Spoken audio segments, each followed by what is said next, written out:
Tiniyak ng Malacanang na ginagawa nito ang lahat upang matiyak na walang nuclear waste na itinatapon sa Subic Bay.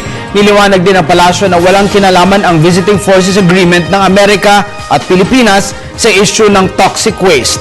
Si Rocky Ignacio nag-uulat live mula sa palasyo ng Malacanang. Rocky?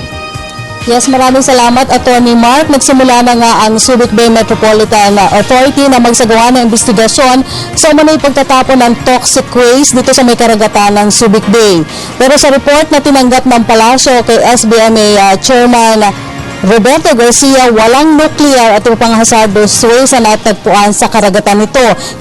Kinumpirma rin ni Presidential Spokesperson Edwin Garcierda na nagkaroon ng pulong si Pangulong Aquino sa SBMA official pero wala daw sa issue ng toxic waste sa lugar. Meeting kanina with the SBMA chairman, but on another matter. It was not about the toxic waste. However, I spoke to Chairman Bobby Garcia, and apparently they're conducting already the investigation on the toxic waste. He would like to clarify again, and this is a clarification that he asked me to do, that the toxic waste does not involve nuclear or chemical waste. That's contrary to what some quarters have been saying. There are no nuclear, there are no chemical waste. We're talking of organic waste here. But there will be an investigation on the alleged dumping. And it has been conducted already by the SBMA. We will wait for the results from the SBMA. Wala rin nakikitang dahilan ng Malacanang para rebasahin o i-terminate ang Visiting Forces Agreement ng Pilipinas at Amerika. Sagot ito ng palasyo sa mungkahin ni Senator Miriam Defensor Santiago na dapat suriin ng VFA dahil ang US military pa rin ang hazardous waste. Nauna na sinabi ng palasyo na walang laman ng Visiting Forces Agreement sa issue ng toxic waste sa Subic Bay.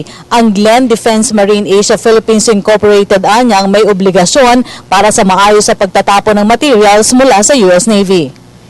I think it's a question. It's a third-party contractor who has the obligation to ensure that the waste are disposed of in accordance with our anti-pollution laws.